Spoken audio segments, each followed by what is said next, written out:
What is up, y'all, and welcome to the Property Profits Podcast for another one-on-one episode with you and I. I've got the mic and no guest today.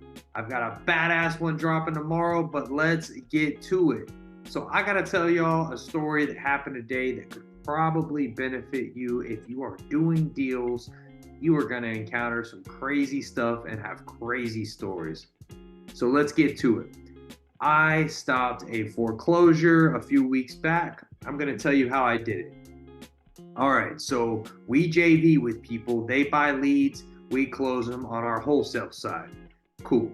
We had a lead come in. The guy said he was in foreclosure. They were going to be foreclosed on in a few weeks. I said, cool, let's put this thing under contract on a price we agree on. We did that. I got the mortgage information from them.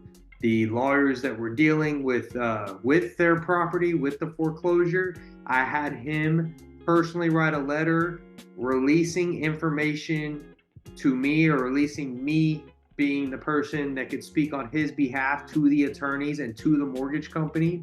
I sent the contract and that letter to the mortgage company, or to the attorneys rather, that were dealing with it, so they were able to talk to me about the file. I ordered a payoff because I wanted to see what he actually owed, which they said it was going to take a week. No problem. I posted this deal on social media. And by the way, in my contracts, it has the right to market things while we're doing our due diligence. I was fully prepared to take this deal down, full transparency, but I market everything in the meantime. So I have a few separate documents that allow us to do so. That way everybody's aware of what we're doing. We let them know that we're going to do that. Anyway, I put it on my social media, find a buyer that day. Actually find two interested parties, but one was very serious. She gave me an offer. It was what we had it for. We had locked it up for $100,000, right? And I asked the guy, I told the guy that was in foreclosure that we had to be at, we had it locked up at $90,000. I said, cool. Well, I like to make $20,000 when I'm doing wholesales, and we had it for 90. So I went back to her. I said, hey, can you do 100? She said, yeah. I said, cool. I went back to that guy. I said, hey, we got to be at 80. Boom. He said, cool. So now we got a 20K spread, right? Easy as that. All right. And we just send amendments to both parties, and assignment to one party and an amendment to the original party, and we're good to go, right? Get it all the title. All right, so that was the easy part. Now it's time to get to the closing table. I have to order another payoff, and they only make them good for a week, but it takes a week to get them. So that delayed us an extra week, but no problem. We got that done. Well, today on D-Day, right? The buyer had already sent the funds to the title company, their lender. Everybody's ready. Everybody signed except the sellers. There's two sellers. All right. Well, I find out today that one of the sellers lost his wallet, had no ID, recently got his leg amputated and was staying in a house somewhere, wherever. And the other brother was 1,500 miles away on a work trip. So we were panicking because tomorrow is our last day. And just full disclosure, we got everybody to sign. I like to give the happy ending first, but let me tell you what happened. So they end up finding a picture of the front of this guy's expired ID from 10 years ago. We were like, holy hell, it didn't even look like him hard. Well, luckily we found a cool ass notary, and they were able to go to the DMV site, pull up his ID somehow. That's what the notary knew to do, because she dealt with this before. He had a picture, and it did kind of resemble his profile and stuff, but he was just, I don't know, a little fatter now.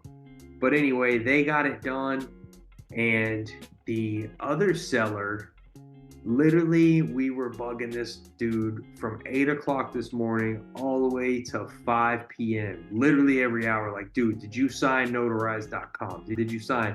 He was being nonchalant.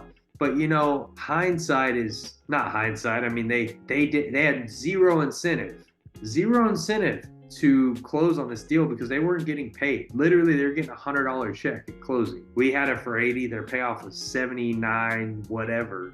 and there's fees, right? So they're getting $100 checks. So there's literally no incentive besides having a foreclosure going against them. But we got it done. Everybody signed. We're going to make 20K. Our buyer's going to make a lot more when she flips it. So it is a badass win scenario. But I wanted to go over with you, if you're in a pre-foreclosure situation, right? Or foreclosure, they've sent out the notice already, you can do this.